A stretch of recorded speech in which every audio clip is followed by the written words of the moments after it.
পথে পথে পুলিশের বাধার মধ্যেই হবিগঞ্জে এনসিপি নেতারা পুলিশ ফাঁড়িতে 11 জনের নাম উল্লেখ করে আরও অজ্ঞাত 100 জনের বিরুদ্ধে অভিযোগ। শাপলা চত্বর হত্যা মামলায় সাবেক মন্ত্রী লতিফ সিদ্দিকী গ্রেপ্তার, নেওয়া হয়েছে ডিবি কার্যালয়ে, কাল হাজির করা হবে ট্রাইব্যুনালে।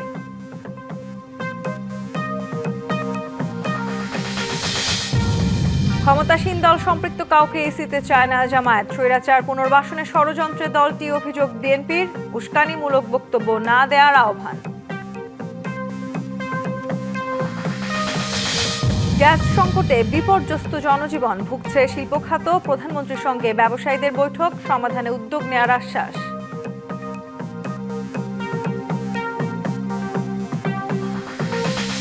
প্রধানমন্ত্রী তারেক রহমানের ভারত সফরের বিষয়ে অধীর আগ্রহে অপেক্ষা দিল্লির, যাবেন কিনা পর্যালোচনা করে দেখছে ঢাকা।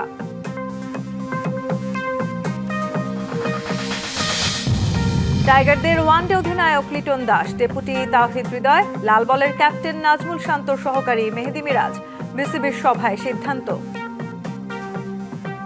গাড়িবহরে হামলার ঘটনায় হবিগঞ্জ জেলা ছাত্রদলের সভাপতি সহ 11 জনের নাম উল্লেখ করে ও অজ্ঞাত 100 জনের বিরুদ্ধে অভিযোগ দায়ের করেছে এনসিপি। বুধবার রাতে হবিগঞ্জের বাহুবল উপজেলার কামাইছড়া পুলিশ ক্যাম্পে অভিযোগটি দায়ের করা হয়। এর আগে মঙ্গলবারের পদযাত্রায় হামলার প্রতিবাদে সারা দেশে বিক্ষোভ কর্মসূচির ডাক দিয়ে হবিগঞ্জে যাওয়ার ঘোষণা দেয় এনসিপি। হবিগঞ্জ জেলা ছাত্রদল পাল্টা কর্মসূচি দিলে সংঘর্ষের আশঙ্কায় হবিগঞ্জ পৌর এলাকায় অনির্দিষ্টকালের জন্য 144 ধারা জারি করা হয়। উত্তেজনার মধ্যেই বুধবার দুপুরে মৌলভীবাজার থেকে হবিগঞ্জের পথে যাত্রা শুরু করে এনসিপির শীর্ষ নেতারা। পথে শ্রীমঙ্গলের চা কন্যা এলাকায় পুলিশের বাধার মুখে পড়েন তারা। এ সময় এনসিপি নেতাদের সাথে ধস্তাধস্তি হয় পুলিশের, পরে বাধা উপেক্ষা করে সামনে অগ্রসর হয় এনসিপির প্রতিনিধি দল। সন্ধ্যায় তারা বাহুবল উপজেলার কামাইছড়া এলাকায় পৌঁছায়। গতকালের ঘটনায় অভিযোগ দিতে দলের আহ্বায়ক নাহিদ ইসলাম, নাসিরউদ্দিন পাটোয়ারি, মাহমুদা মিতু, হাসনাত আবদুল্লাহ ও সারোয়ার তুষার কামাইছড়া পুলিশ ক্যাম্পে গিয়ে 111 জনের বিরুদ্ধে অভিযোগ দেন। পুলিশ অভিযোগটি মামলা হিসেবে গ্রহণের আশ্বাস নিয়েছে বলে জানান তারা। এদিকে পরিস্থিতি নিয়ন্ত্রণে জেলা জুড়ে পুলিশের পাশাপাশি বিজিবি মোতায়েন করা হয়েছে। বাধা পেরিয়ে হবিগঞ্জের বাহুবল উপজেলার কামাইছড়া পুলিশ ক্যাম্পে পৌঁছেছেন এনসিপি নেতারা। এ বিষয়ে জানাতে সরাসরি যোগ দিচ্ছেন সহকর্মী সনি আহমেদ চৌধুরী। সনি, হবিগঞ্জের পৌর এলাকায় এখনকার পরিস্থিতি কেমন, সেই সাথে নতুন করে কোনো গোলযোগের শঙ্কা আপনি দেখছেন কিনা, এবং আইন শৃঙ্খলা বাহিনীর তৎপরতা সম্পর্কে জানাবেন আমাদের। ঘটনার আদ্যপ্রান্ত যদি একটু সংক্ষিপ্তভাবে বলে দিতে চাই, গতকাল এনসিপির যেই পথসভা শেষে হামলার ঘটনায় আজ কিন্তু এনসিপির একটি কর্মসূচি ছিল, পাশাপাশি ছাত্রদল, যুবদল, বিএনপি কিন্তু কর্মসূচি দিয়েছিল। পাল্টাপাল্টি কর্মসূচিকে ঘিরে দিনভর উত্তেজনা ছিল। এরই মাঝে জেলা প্রশাসনের পক্ষ থেকে 144 ধারা জারি করা হয়। পুলিশ প্রশাসনের পক্ষ থেকে পাশাপাশি বিজিবি, র্যাব তারা কিন্তু দিনভর হবিগঞ্জ শহরের বিভিন্ন গুরুত্বপূর্ণ মোড়ে অবস্থান নেয়। একটি জিনিস বলে রাখি যে হবিগঞ্জে আসার পথে মৌলভীবাজার থেকে এনসিপির কেন্দ্রীয় নেতৃবৃন্দ অর্থাৎ এনসিপির আহ্বায়ক নাহিদ ইসলাম সহ কেন্দ্রীয় নেতৃবৃন্দ যখন হবিগঞ্জের পথে রওনা হন, পথিমধ্যে শ্রীমঙ্গলের চা কন্যা এলাকায় এখানে কিন্তু তাদেরকে আটকে দেয় হবিগঞ্জ জেলা পুলিশ। তারপর কিন্তু সেই বাধা উপেক্ষা করে বাধা ডিঙ্গিয়ে কিন্তু তারা হবিগঞ্জের বাহুবল উপজেলার মুছাই বাজার নামক স্থানে তারা কিন্তু এসে পৌঁছায়। তারপর ফের পুলিশের বাধার মুখে পড়ে, তারপর পুলিশের সঙ্গে ধস্তাধস্তির ঘটনা ঘটে। তারপর কিন্তু তারা সেই বাধাও অতিক্রম করে হবিগঞ্জের বাহুবল উপজেলার যেই কামাইছড়া চা বাগান এলাকা আছে সেই এলাকায় তারা অবস্থান নেয়। এক পর্যায়ে তারা বৃষ্টিতে ভিজে কিন্তু সেখানে বসে পড়ে। তারপর দীর্ঘক্ষণ সেখানে তারা অবস্থান নেয়। তারপর দফায় দফায় পুলিশ সুপারের সঙ্গে তাদের প্রতিনিধি দলের কথা হয়। এক পর্যায়ে তারা অভিযোগ দিতে, অর্থাৎ মঙ্গলবার যে হামলার ঘটনা ঘটে সেই ঘটনায় অভিযোগ দিতে তারা কিন্তু কামাইছড়া পুলিশ ক্যাম্পে আসতে সম্মত হয়। তারপর পুলিশের সঙ্গে তাদের সমঝোতা বৈঠক শেষে তারা কিন্তু কামাইছড়া পুলিশ ক্যাম্পে বিশেষ করে নাহিদ ইসলাম, হাসনাত আবদুল্লাহ, সারোয়ার তুষার, মাহমুদা মিতু, নাসিরউদ্দিন পাটোয়ারি এই 5 জনের প্রতিনিধি দল তারা কিন্তু কামাইচড়া পুলিশ ক্যাম্পে আসার পর এখানে হবিগঞ্জ জেলা ছাত্র দলের যিনি সভাপতি আছেন শাহ রাজীব আহমেদ রিঙ্গন, তাকে প্রধান আসামি করে 11 জনের নাম উল্লেখ করে এবং অজ্ঞাত 100 জনকে আসামি করে তারা লিখিত অভিযোগ দায়ের করেছেন। আমরা পরবর্তীতে সাংবাদিকের সঙ্গে কথা বলেন এনসিপির আহ্বায়ক নাহিদ ইসলাম। তিনি যেমনটি বলছেন যে এখানে তারা অভিযোগ দিতে যাওয়ার পথে পুলিশ দফায় দফায় তাদেরকে বাধা দেয়। পরবর্তীতে তারা কামাইচড়া পুলিশ ক্যাম্পে এসে তারা লিখিত অভিযোগ দেন। পুলিশের পক্ষ থেকে তাদেরকে আশ্বাস দেওয়া হয়েছে 2 ঘন্টার মধ্যে মামলাটি রুজু করা হবে, এমনটাই বলেছেন। আরেকটি জিনিস বলে রাখা প্রয়োজন যে দিনভর এখানে রাস্তা অর্থাৎ মিরপুর শ্রীমঙ্গল সড়ক কিন্তু দীর্ঘ যানজটের সৃষ্টি হয়। যানজটের ফলে কিন্তু মানুষের ভোগান্তি চরম আকার ধারণ করে। তো বলা চলে যে বর্তমানে যান চলাচল স্বাভাবিক হয়েছে এবং তারা 11 জনের নাম উল্লেখ করে লিখিত অভিযোগ দায়ের করেছেন। তো এই ছিল আমার কাছে সবশেষ। সনি, ধন্যবাদ আপনাকে। রাজশাহী বিশ্ববিদ্যালয়ে রাকসু ও শিবির নেতাদের বিরুদ্ধে কেন্দ্রীয় গ্রন্থাগারে 3 শিক্ষার্থীকে মারধরের ঘটনায় প্রতিবাদ জানিয়ে বিচারের দাবিতে মানববন্ধন হয়েছে। দুপুরে বিশ্ববিদ্যালয়ের কেন্দ্রীয় গ্রন্থাগারের সামনে রাজশাহী বিশ্ববিদ্যালয়ের শিক্ষার্থীবৃন্দ ব্যানারে এই কর্মসূচির আয়োজন করা হয়। মানববন্ধনে শাখা ছাত্রদলের সভাপতি সহ শীর্ষ নেতারা উপস্থিত ছিলেন। আগামী 10 দিনের মধ্যে হামলাকারীদের ছাত্রত্ব বাতিল এবং বিচারের আওতায় আনা, যেসব রাকসু প্রতিনিধি হামলার সাথে জড়িত তাদেরকে সংশ্লিষ্ট পদ থেকে অপসারণ ও বহিষ্কার করা সহ 5 দফা দাবি জানানো হয়। শাপলা চত্বর হত্যা মামলায় সাবেক বস্ত্র ও পাট মন্ত্রী আব্দুল লতিফ সিদ্দিকীকে গ্রেপ্তার করা হয়েছে। রাজধানীর গুলশান এলাকা থেকে গ্রেপ্তার করে ঢাকা মহানগর গোয়েন্দা পুলিশ তাকে নেওয়া হয়েছে ডিবি কার্যালয়ে। রাজধানীর মতিঝিলের শাপলা চত্বরে হেফাজত ইসলামের সমাবেশ ঘিরে হত্যা ও মানবতা বিরোধী অপরাধের মামলায় তাকে গ্রেপ্তার করা হয়েছে। ডিবির অতিরিক্ত কমিশনার শফিকুল ইসলাম গ্রেপ্তারের সত্যতা নিশ্চিত করেন। তার বিরুদ্ধে এরই মধ্যে গ্রেপ্তারি পরোয়ানা জারি করে আন্তর্জাতিক অপরাধ ট্রাইব্যুনাল। বুধবার শাহবাগ থানার সন্ত্রাস বিরোধী আইনের মামলায় সিএমএম আদালতে হাজির শেষে সাংবাদিকদের লতিফ সিদ্দিকী জানান, শাপলা চত্বর হত্যা মামলায় পুলিশ গ্রেপ্তার না করলে রবি বা সোমবার নাগাদ ট্রাইব্যুনালে আত্মসমর্পণ করবেন তিনি। ক্ষমতাসীন দলের সঙ্গে সম্পৃক্ত ব্যক্তিদের নির্বাচন সংশ্লিষ্ট গুরুত্বপূর্ণ পদে নিয়োগ আগামী নির্বাচনে নিরপেক্ষতা নিয়ে প্রশ্ন তৈরি করবে, এমন মন্তব্য করেছেন জামায়াত ইসলামীর সেক্রেটারি জেনারেল মিয়া গোলাম পরওয়ার। একই সঙ্গে স্থানীয় সরকার নির্বাচনে এমপিওভুক্ত শিক্ষকদের প্রার্থী হওয়ার সুযোগ বাতিলের বিরোধিতাও করেছে দলটি।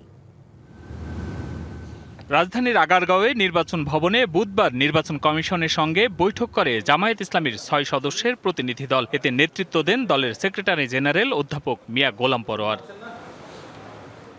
বৈঠক শেষে প্রেস ব্রিফিংয়ে মিয়া গোলাম পরওয়ার জানান, স্থানীয় সরকার নির্বাচনে এমপিওভুক্ত শিক্ষকদের প্রার্থী হওয়ার সুযোগ বাতিলের সিদ্ধান্তের বিরোধিতা করেছেন তারা। পাশাপাশি আওয়ামী লীগের পদধারীদের স্থানীয় নির্বাচনে অংশগ্রহণের বিষয়ে দৃষ্টি আকর্ষণ করা হয়েছে। এমপিওভুক্ত শিক্ষক যারা স্কুল, কলেজ, মাদ্রাসা, বিভিন্ন শিক্ষা প্রতিষ্ঠানে, সেই শিক্ষকরা নির্বাচনে অযোগ্য হবে। আমরা এটারও তীব্র আপত্তি জানিয়েছি। পদ পদবীধারী নিষিদ্ধ দলের কোনো ব্যক্তির নির্বাচনে অংশগ্রহণকেও অযোগ্য এবং নিষিদ্ধ করতে হবে।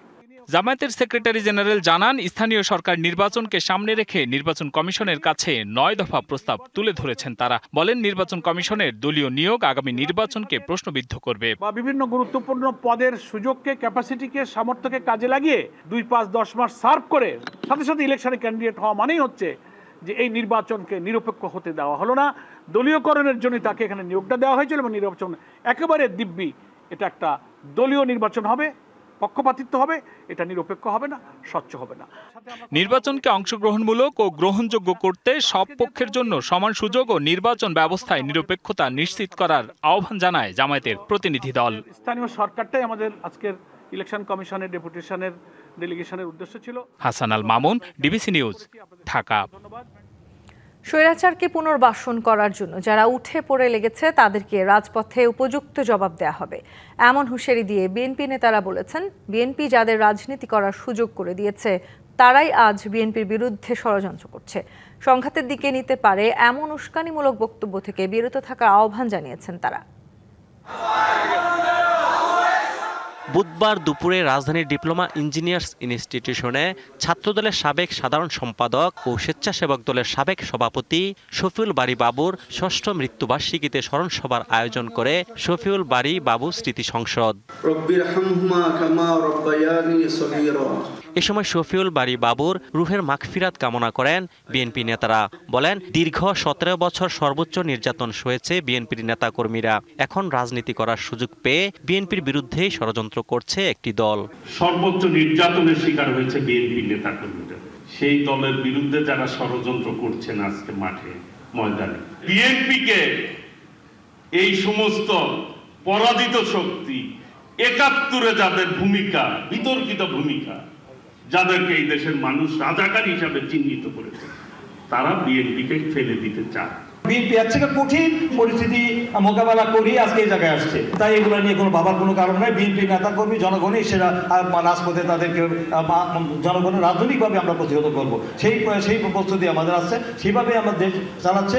জামায়াতে ইসলামীর দিকে ইঙ্গিত করে সমাজ কল্যাণ মন্ত্রী ডাক্তার জাহিদ হোসেন বলেন, অহেতুক মানুষকে উত্তেজিত করে দেশকে বিপদে ফেলে স্বৈরাচারকে পুনর্বাসনের ষড়যন্ত্র বিএনপি রুখে দেবে। রাজনীতির মাঠে আপনি গালিগালাজ করবেন আর সবাই চুপচাপ সাধারণ মানুষ বসে থাকবে, এটা তো চিন্তা করার কোনো কারণ নেই। অহেতুক মানুষকে উত্তেজিত করে দেশকে বিপদগ্রস্ত করা এবং স্বৈরাচারের রাস্তাকে খুলে দেওয়ার যে ষড়যন্ত্রে আপনারা নেমেছেন, তাদেরকে রাজপথে যথাযথ জবাব দেওয়া হবে। বাক স্বাধীনতা মানে মুখে যা আসবে তাই বলা শোভনীয় নয় বলেও মন্তব্য করেন সমাজ কল্যাণ মন্ত্রী। এদিকে নয়াপল্টনে এক ব্রিফিংয়ে বিএনপির সিনিয়র যুগ্ম মহাসচিব রুহুল কবির রিজভী রাজনৈতিক দলগুলোকে উস্কানিমূলক বক্তব্য না দেওয়ার আহ্বান জানান। এ সময় তিনি জানান, ৪ আগস্ট রাজধানীর কৃষিবিদ ইনস্টিটিউশনে জুলাই গণ অভ্যুত্থান নিয়ে বিএনপির আলোচনা সভায় যোগ দেবেন প্রধানমন্ত্রী তারেক রহমান। আগামী ৪ আগস্ট। অজিত সরকার, ডিবিসি নিউজ, ঢাকা। এখনও সংকট কাটেনি গ্যাসের, তাতে জনজীবনের পাশাপাশি ভুগছে শিল্প খাত। বুধবার বস্ত্র খাতের ব্যবসায়ীদের সংগঠন বিটিএমএ নেতারা প্রধানমন্ত্রী তারেক রহমানের সঙ্গে দেখা করে শিল্পে গ্যাস সংকটের সমাধান চেয়েছেন। প্রধানমন্ত্রী সমাধানে উদ্যোগ নেওয়ার আশ্বাস দিয়েছেন বলে জানিয়েছেন তারা। গ্যাস সংকটে চলছে না কারখানার মেশিন, কাজ না থাকায় নেই শ্রমিকদের কোলাহল। এমন অবস্থা ঢাকার আশেপাশের শিল্পাঞ্চলে। যেখানে গ্যাস প্রেসার থাকে ২০-২৫, সেখানে গ্যাস প্রেসার আছে মাত্র ২-৩। এই কারণে মেশিন সবসময় বন্ধ থাকতেছে, প্রোডাকশন উৎপাদন ব্যাহত হচ্ছে।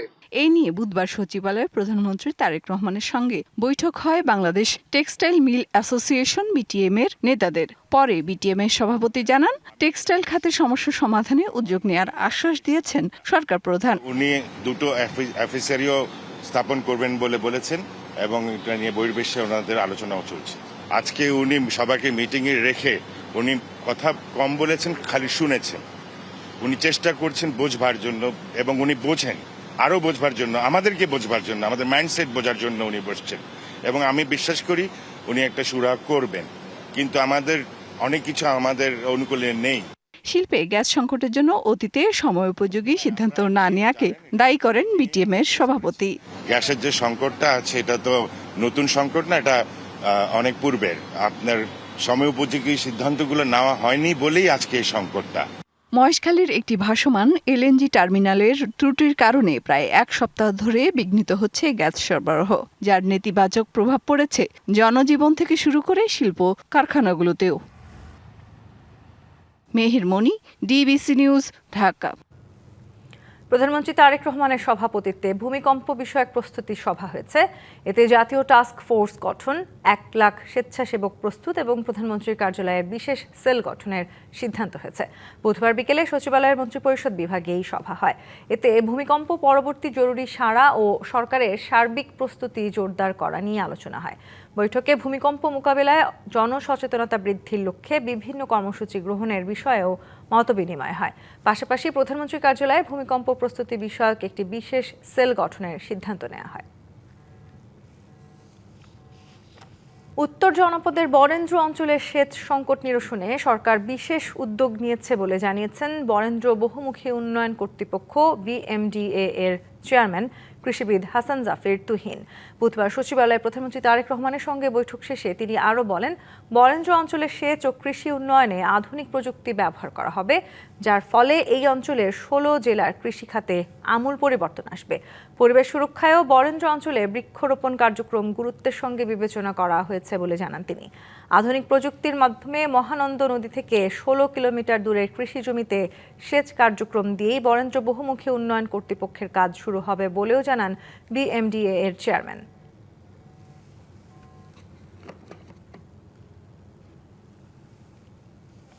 মাননীয় প্রধানমন্ত্রী উনি আমাদেরকে আশ্বস্ত করেছেন, উনি বড়দের জন্য অর্থ যে সংকট রয়েছে সেগুলো মিটিয়ে দিবেন। আমরা নতুন প্রযুক্তি নিয়ে এসেছি, সেখানে আমরা সারফেস ওয়াটার ইউজ করে আমরা ওই অঞ্চলের কৃষকদের সেচের চাহিদা মেটাবো। দুটি উন্নয়ন প্রকল্প জমা দিয়েছি প্রায় 2000 কোটি টাকার, এবং আরেকটি সম্মিলিত মেগা প্রজেক্ট, সেটিও প্রায় 10,000 কোটি টাকার মতো। আমরা আশা করছি দ্রুত সময়ের মধ্যে এগুলো পাশ হলে ওই অঞ্চলের 16 জেলার বরেন্দ্র 16 জেলার কৃষকের ভাগ্য উন্নয়ন হবে। প্রধানমন্ত্রী তারেক রহমানের ভারত সফর নিয়ে আগ্রহ ভরে অপেক্ষা করছে দিল্লি। তার সফর হলে অনেক সমস্যারই সমাধান হবে বলে মনে করেন ভারতীয় হাইকমিশনার দীনেশ ত্রিবেদী। আর পররাষ্ট্রমন্ত্রী জানান, প্রধানমন্ত্রী ভারতে যাবেন কি না পর্যালোচনা করে সিদ্ধান্ত নেওয়া হবে। বলেন, পারস্পরিক স্বার্থ সমুন্নত রেখে সম্পর্ক এগিয়ে নিতে একমত দুদেশ।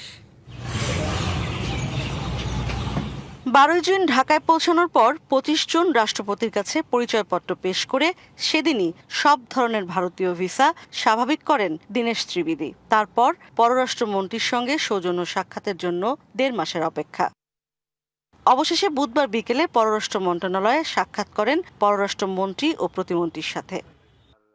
সাংবাদিকদের বলেন, খুব ভালো এবং ফলপ্রসূ প্রথম সাক্ষাৎ। ব্রিক্সে প্রধানমন্ত্রীর আমন্ত্রণ বা দ্বিপক্ষীয় সফর যেটাই হোক, ভারত অপেক্ষা করছে আগ্রহ ভরে। গঙ্গা চুক্তি নবায়নের মতো ইস্যুগুলোও সমাধান হবে দুদেশের সম্পর্ক এগিয়ে গেলে। এটা একটা কার্টসি কল ছিল, আর কার্টসি কলে যা কার্টসি হয়, একটা মিটমাট হয়, আর there is no problem which cannot be sorted out with the mutual understanding. Ultimately, at the end of the day, it is people. That, I think, is the prerogative of the Honourable Prime Minister. And, of course, from our side, I can tell you for sure that we are anxiously waiting for the Honourable Prime Minister of Bangladesh. There একটা working group আছে, ওইখানটা আমাদের ইন্ডিয়াতেও আছে, বাংলাদেশেও আছে। Working গ্রুপের নিশ্চয় ওদের মেলামেশা হবে। And like I said, there is no issue which cannot be sorted out. পররাষ্ট্রমন্ত্রী বলেন, এটা ছিল একান্তই কূটনৈতিক সৌজন্য সাক্ষাৎ, তবে পারস্পরিক স্বার্থ সমুন্নত রেখে সম্পর্ক এগিয়ে নেবে দুদেশ। তবে ব্রিক্সে দিল্লিতে যাবেন কিনা প্রধানমন্ত্রী, তার রিভিউ করবে ঢাকা। আমরা পারস্পরিক সার্বভৌম সমতার ভিত্তিতে আমরা এগিয়ে নিয়ে যাব, এই বিষয়ে আমরা একমত পোষণ করি। কোনো বিশেষ বিষয়ে আমাদের কোনো দীর্ঘ আলোচনা হয়নি। একাধিক দাওয়াত আছে, সবগুলিতে ওনার সময় ধরে উনি জেনারেল অ্যাসেম্বলিতে যাবেন, নিউ ইয়র্কে, সব কিছু আমাদের সমন্বিতভাবে দেখতে হচ্ছে। বৃহস্পতিবার যুক্তরাষ্ট্রের দক্ষিণ ও মধ্য এশিয়া বিষয়ক বিশেষ দূত সার্জিও গোর প্রথম বাংলাদেশে আসছেন। তিনি ইতিবাচক ধারণা নিয়ে ফিরবেন বলেও এক প্রশ্নের উত্তরে জানান পররাষ্ট্রমন্ত্রী। ইশরাত জাহান উর্মি, ডিবিসি নিউজ, ঢাকা। রাজধানী মোহাম্মদপুরে চাঁদাবাজি, মাদক কারবার, কিশোর গ্যাং নিয়ন্ত্রণ, বিএনপি নেতা হত্যা সহ বিভিন্ন অপরাধে জড়িত অভিযোগে আলোচিত মনোয়ার হাসান জীবন ওরফে লেদু হাসানকে গ্রেপ্তার করেছে র্যাব। গেল রাতে মোহাম্মদিয়া হাউজিং সোসাইটিতে বিশেষ অভিযান চালিয়ে ধরা হয় তাকে। র্যাব বলছে, 32 মামলার আসামি লেদু হাসানই বিএনপি নেতা বাদশাকে হত্যার জন্য আসামি পারভেজকে অস্ত্র দেন। মোহাম্মদপুরে ত্রাস ও তালিকাভুক্ত সন্ত্রাসী মনোয়ার হোসেন ওরফে লেদু হাসান, তার বিরুদ্ধে চাঁদাবাজি, মাদক কারবার, জমি দখল, কিশোর গ্যাং মদত দেয়া সহ অভিযোগের তালিকা বেশ লম্বা। র্যাব জানায়, মোহাম্মদপুরের নবোদয় হাউজিং ইউনিট বিএনপির সাধারণ সম্পাদক আবুল বাশার বাদশা হত্যায় জড়িত অভিযোগে লেদুকে গ্রেপ্তার করা হয়েছে। একসময় বিএনপির রাজনীতিতে সক্রিয় থাকলেও নানা অপকর্মের কারণে দল থেকে বহিষ্কার করা হয় লেদুকে। নবোদয় হাউজিং ইউনিট বিএনপির সাধারণ সম্পাদক আবুল বাশার বাদশা ছুরিকাঘাত হয়ে নিহত হন। উক্ত হত্যা মামলার অন্যতম অভিযুক্ত মনোয়ার হোসেন লেদু ওরফে লেদু হাসান। লেদু হাসানই বাদশাকে হত্যার জন্য মূল হত্যাকারী পারভেজকে অস্ত্র সরবরাহ করেছিল।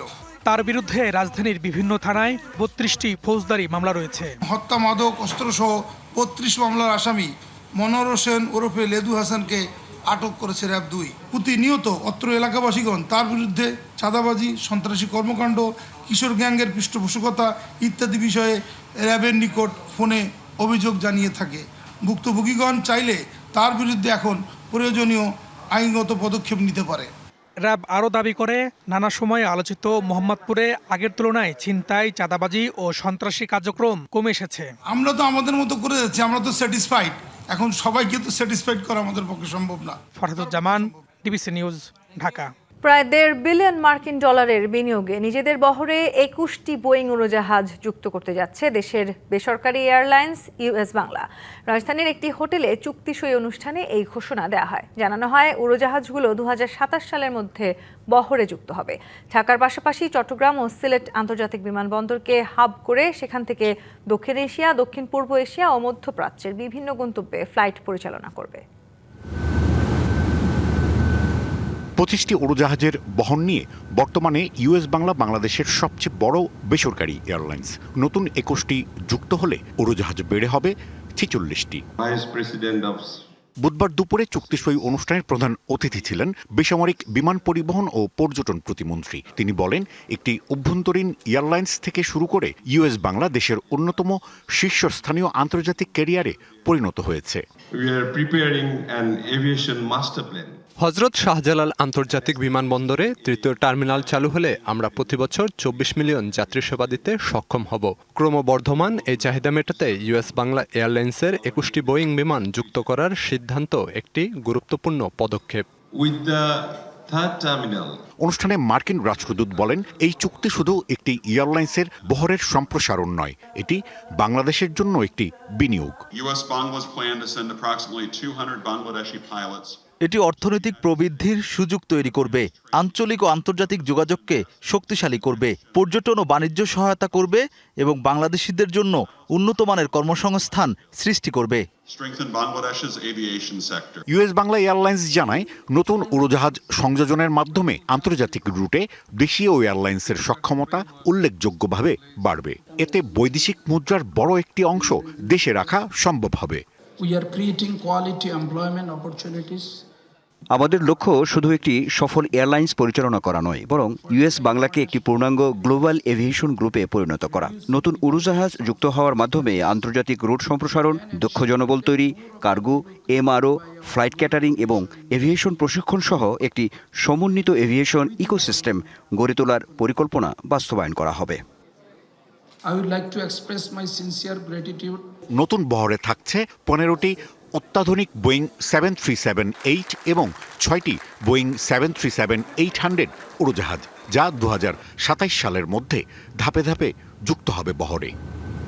Rajib Ghosh, DBC news, Dhaka. আন্তর্জাতিক প্রসঙ্গ। একই দিনে ইউক্রেনের প্রেসিডেন্ট ভ্লাদিমির জেলেনস্কি ও ইসরায়েলি প্রধানমন্ত্রী বেনিয়ামিন নেতানিয়াহুর সঙ্গে দুটি আলাদা বৈঠক করেছেন মার্কিন প্রেসিডেন্ট ডোনাল্ড ট্রাম্প। হোয়াইট হাউসে বৈঠক শেষে ট্রুথ সোশ্যালের এক পোস্টে ট্রাম্প বলেন, বৈঠকটি ইতিবাচক ও ফলপ্রসূ হয়েছে। এদিকে নেতানিয়াহু জানান, ইরান ঘিরে সাম্প্রতিক উত্তেজনা এবং আঞ্চলিক নিরাপত্তা পরিস্থিতিই ছিল তাদের বৈঠকের প্রধান আলোচ্য বিষয়। একই সাথে ইরানকে কখনোই পারমাণবিক অস্ত্র অর্জন না করতে দেওয়ার ব্যাপারে দুদেশ একমত বলেও জানান তিনি। অন্যদিকে বৈঠক প্রসঙ্গে ইউক্রেনীয় প্রেসিডেন্ট ভ্লাদিমির জেলেনস্কি জানান, প্রেসিডেন্ট ট্রাম্প ইউক্রেনকে প্যাট্রিয়ট ইন্টারসেপ্টর ক্ষেপণাস্ত্র উৎপাদনের লাইসেন্স দেওয়ার বিষয়ে সম্মতি জানিয়েছেন।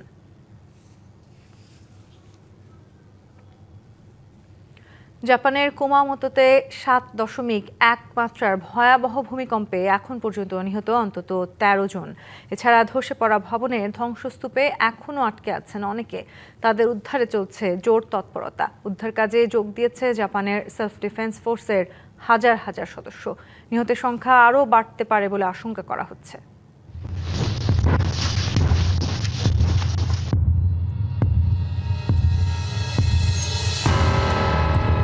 পাখির চোখে দেখা ধ্বংসস্তূপের এই চিত্রটি জাপানের কিউশু দ্বীপের বাড়িঘরের। মঙ্গলবার বিকেলের 7.1 মাত্রার ভূমিকম্পের মুহূর্তেই ধসে পড়ে সব বাড়িঘর। কম্পনের ভয়াবহতায় কয়েকটি বাড়িতে ধরে যায় আগুন। ভূকম্পনটিতে সবচেয়ে বেশি ক্ষতিগ্রস্ত হয়েছে কাশিমা শহরের একটি শপিং মল। ছাদ ধসে পড়ে আটকা পড়েন ভেতরে থাকা অনেকে। কিভাবে বলবো, আমার মনে হচ্ছিল যেন আমার শরীরটা শূন্যে ভাসছে। এক মুহূর্তের জন্য আমি বুঝতে পারিনি এটা একটা ভূমিকম্প ছিল। ভূমিকম্পের পরপরই শুরু হয় উদ্ধার অভিযান। রাতভর অভিযান চালিয়ে বেশ কয়েকজনকে জীবিত উদ্ধার করা হয়। এছাড়া একটি কাগজ কারখানার চিমনি ভেঙে পড়েও ঘটে প্রাণহানির ঘটনা। এখন পর্যন্ত আমরা 13 জনের মৃত্যুর বিষয়টি নিশ্চিত হয়েছে। ধ্বংসস্তূপের নিচে এখনো মানুষ উদ্ধারের অপেক্ষায় আছে। প্রতিটি জীবন বাঁচাতে আমরা মাঠে আমাদের সর্বোচ্চ শক্তি ও সম্পদ কাজে লাগাচ্ছি। ভূমিকম্পের তীব্রতায় ভেঙে পড়ে মহাসড়কের সেতু। রাস্তার বিভিন্ন জায়গায় ধরেছে ফাটল। বিদ্যুৎ বিচ্ছিন্ন কিউশু শহরের কয়েক হাজার ঘরবাড়ি। দেশটির আবহাওয়া দপ্তর বলছে, এক সপ্তাহে এই অঞ্চলে আরও শক্তিশালী আফটারশক অনুভূত হতে পারে। জারি করা হয়েছে ভূমিধসের সতর্কতাও। বড় ধরনের বিপর্যয় ঠেকাতে সরিয়ে নেয়ার নির্দেশ দেওয়া হয়েছে সেখানকার বাসিন্দাদের। খান মোহাম্মদ মুকুল, ডিবিসি নিউজ ডেস্ক। খেলার খবর। মেহেদী মিরাজের পরিবর্তে বাংলাদেশ দলের নতুন ওয়ানডে অধিনায়ক লিটন দাস নেতৃত্ব দেবেন 2027 ওয়ানডে বিশ্বকাপ পর্যন্ত। মিরাজের ব্যক্তিগত পারফরমেন্সে উন্নতি আর লিটনের নেতৃত্ব গুণে মুগ্ধ হয়ে এমন সিদ্ধান্ত জানিয়েছেন বিসিবি সভাপতি তামিম ইকবাল। মেডিকেল বিভাগের কাছে লিটনের ইনজুরি জটিলতা নিয়ে ব্যাখ্যা চাইবেন তামিম। সঠিকভাবে আয়োজন নিয়ে শঙ্কা থাকলে পরবর্তী বিপিএল না করার ইঙ্গিত সভাপতির। অবশেষে গুঞ্জন হলো সত্যি। বাংলাদেশ দলের ওয়ানডে নেতৃত্বে পালাবদল। মিরাজকে সরিয়ে দায়িত্ব লিটনের কাঁধে। 2027 বিশ্বকাপ পর্যন্ত সামলাবেন অধিনায়কত্ব। এই সিদ্ধান্তের মধ্য দিয়ে সাদা ও লাল বলে দুই অধিনায়কের মডেলে ফিরল BCB. The board believes we should have two captains, white ball and a red ball captain. Liton Das will be the white ball captain. Shanto will continue as red ball captain. আমি তাদেরকে একটাই message দিয়েছি আমাদের বোর্ডের পক্ষ থেকে, যে 6 মাসে আজকে এখান থেকে কোন জায়গায় বাংলাদেশ ক্রিকেট টিম থাকতে হবে, এই জায়গায় এই পুরো একটা প্ল্যান রেডি করে আমাদেরকে দেওয়া। শান্তকে সরিয়ে অধিনায়কের চেয়ারে মিরাজ। বছরখানেক পর আবারও পরিবর্তন। মিরাজের অধীনে ঘরের মাঠে টানা 4 সিরিজ জিতলেও সরানোর কারণ কি? যে কারণে আমি 3 ক্যাপ্টেনের পক্ষে না, বেসিক্যালি দেখেন রিসেন্ট টাইমসে যে একটা ইনজুরিজ হয়েছে, অনেকগুলো ফাস্ট বোলার্স ইনজুরি হয়েছে। এখন যখন আপনার 3টা ক্যাপ্টেন থাকবে, প্রতিটা ক্যাপ্টেন তার ফরম্যাটে কিন্তু চাবে তার বেস্ট পেস বোলারকে খেলাইতে। সে ওটা ডিমান্ড করে, সেটা চায়। সো এইসব ধরনের অনেক ইস্যুসই ফেস করতে হয় when you have 3 different captains. Now when you have a white ball and a red ball captain, I think they can plan according to it. লিটনের ইনজুরি জটিলতা নিয়ে মেডিকেল বিভাগের কাছে ব্যাখ্যা চাইবেন তামিম। প্রতিটি বিভাগকে আনতে চান জবাবদিহিতার আওতায়। They're also answerable যে কেন লিটন দাস জিম্বাবুয়ে গেল if he was not fit enough. যদি কেউ তার কাজ ঠিকভাবে না করে, সে যেই হোক না কেন, they will be answerable. BPL নিয়ে আগের অবস্থানে বিসিবি। ভালো মানের ফ্র্যাঞ্চাইজি না পেলে পরবর্তী আসর আয়োজন না করার ইঙ্গিত সভাপতির। যে বিপিএল আমি জাস্ট করার জন্য করব না, I think made it very very clear. I personally don't think we have enough time to host the BPL properly. But আমরা যদি ইনশাল্লাহ ভবিষ্যতে বিপিএল করি, তখন আমরা প্রপারলি করব। স্বপ্ন পূরণ হতে যাচ্ছে বিসিবি সভাপতির। প্রক্রিয়া শুরু করতে যাচ্ছেন ক্রিকেট এক্সিলেন্স সেন্টার নির্মাণের। Muhammad Nazim, DBC news, Dhaka. DBC সংবাদ এই ছিল এখনকার মতো। ডিবিসি নিউজের সংবাদগুলো পড়তে ভিজিট করুন dbcnews.tv আর ভিজিট করুন ডিবিসি নিউজের ফেসবুক পেজ এবং ইউটিউব চ্যানেল। ডিবিসির সঙ্গে থাকুন।